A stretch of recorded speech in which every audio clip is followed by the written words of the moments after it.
March. The geese return. One swallow does not make a summer, but one skein of geese, cleaving the murk of a March thaw, is the spring. A cardinal, whistling spring to a thaw, but later finding himself mistaken, can retrieve his error by resuming his winter silence. A chipmunk, emerging from a sunbath but finding a blizzard, has only to go back to bed.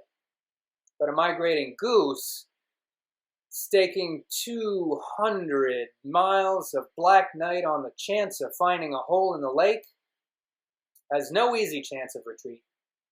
His arrival carries the conviction of a prophet who has burned his bridges.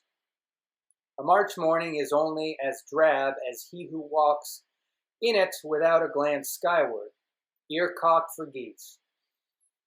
I once knew an educated lady, banded by Phi Beta Kappa, but who told me that she had never heard or seen the geese that twice a year proclaim the revolving seasons to her well-insulated roof. Is education possibly a process of trading awareness for things of lesser worth? The goose who trades his is soon a pile of feathers. The geese that proclaim the seasons to our farm are aware of many things, including the Wisconsin statutes. The southbound November flocks pass over us high and haughty with scarcely a honk of recognition for their favorite sandbars and sloughs. As a crow flies is crooked compared with their undeviating aim at the nearest big lake 20 miles to the south, where they loaf by day on broad waters and filch corn by night from the freshly cut stubbles.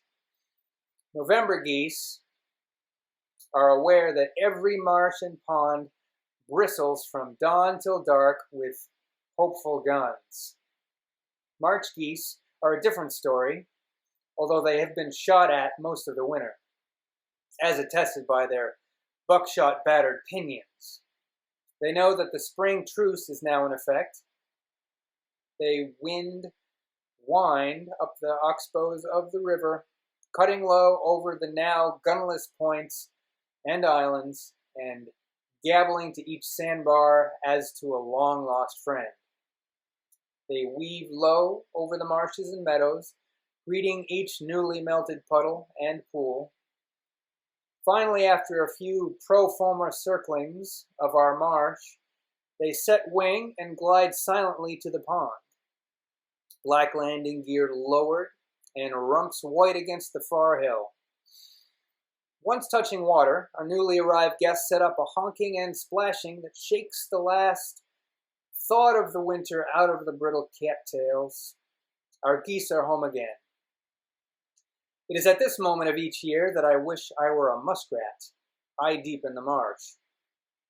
When the first geese are in, they honk a clamorous invitation to each migrating flock, and in a few days the marsh is full of them. On our farm, we measure the amplitude of our spring by 2 yardsticks, the number of pines planted and the number of geese that stop. Our record is 642 geese, counted in on 11 April 1946. As in fall, our spring geese makes daily trips to the corn, but these are no surreptitious sneakings out by night. The flocks move noisily to and from corn stubbles through the day. Each departure is preceded by a loud, gustatory debate, and each return by an even louder one. Returning flocks, once thoroughly at home, amid their pro forma circlings of the marsh. They tumble out of the sky like maple leaves, side-slipping right and left to lose altitude, feet sprawled toward the shouts of welcome below. I suppose the ensuing gabble deals with the merits of the day's dinner. They are now eating the waste corn that the snow blanket has protected over winter from corn-seeking crows, cottontails, meadow mice, and pheasants. It is a conspicuous fact that the corn stubbles selected by geese for feeding are usually those occupying former prairies. No man knows whether this bias for prairie corn reflects some superior nutritional value or some ancestral tradition transmitted from generation to generation since the prairie days. Perhaps it reflects the simpler fact that prairie cornfields tend to be large. If I could understand the thunderous debates that precede and follow these daily excursions to corn, I might soon learn the reason for the prairie bias. But I cannot, and I am well content as it should remain a mystery. What a dull world if we knew all about these geese.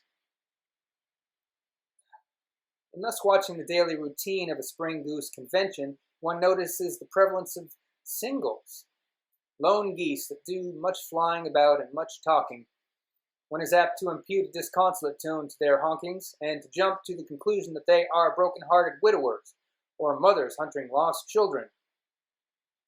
The seasoned ornithologist knows, however, that such subjective interpretation of bird behavior is risky.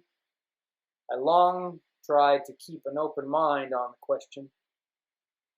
After my students and I had counted for half a dozen years the number of geese comprising a flock, some unexpected light was cast on the meaning of the lone geese. It was found by mathematical analysis that flocks of 6 or multiples of 6 were far more frequent than chance alone would dictate.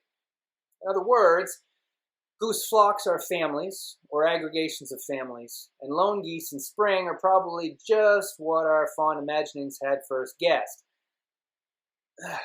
They are bereaved survivors of the winter's shootings, searching in vain for their kin. Now I am free to grieve with and for the lone honkers. It is not often that cold potato mathematics thus confirms the sentimental promptings of the bird lovers.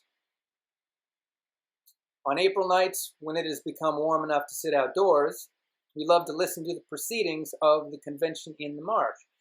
There are long periods of silence when one hears only the winnowings of snipe, the hoot of distant owl, or the nasal cluckings of some amorous coot. Then, of a sudden, a strident honk resounds, and in an instant pandemonium echoes.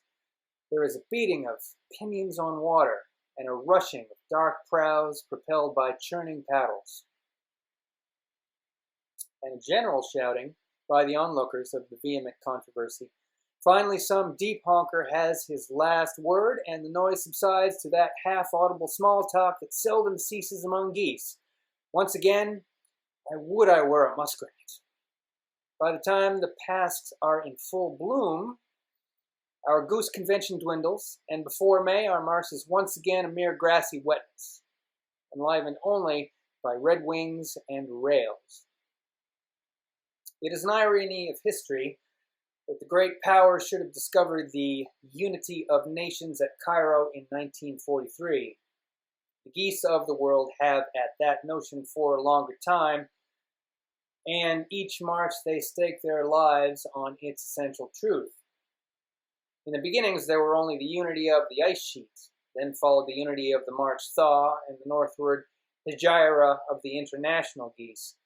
Every March since the Pleistocene, the geese have honked unity from China Sea to Siberian steppe, from Euphrates to Volga, from Nine to Murmansk, from Lincolnshire to Spitsbergen. Every March since the Pleistocene, the geese have honked unity from Currituck to Labrador, Madamuskeet to Ungava, Horseshoe Lake to Hudson Bay, Avery Island to Baffinland, Panhandle to Mackenzie, Sacramento to Yukon. By the international commerce of geese, the waste corn of Illinois is carried through the clouds of the Arctic tundras, there to combine with the waste sunlight of a nightless June to grow goslings for all the lands between. And in this annual banter of food for light, barter of food for light, and winter warmth for summer solitude, the whole continent receives as net profit a wild poem dropped from the murky skies upon the muds of March.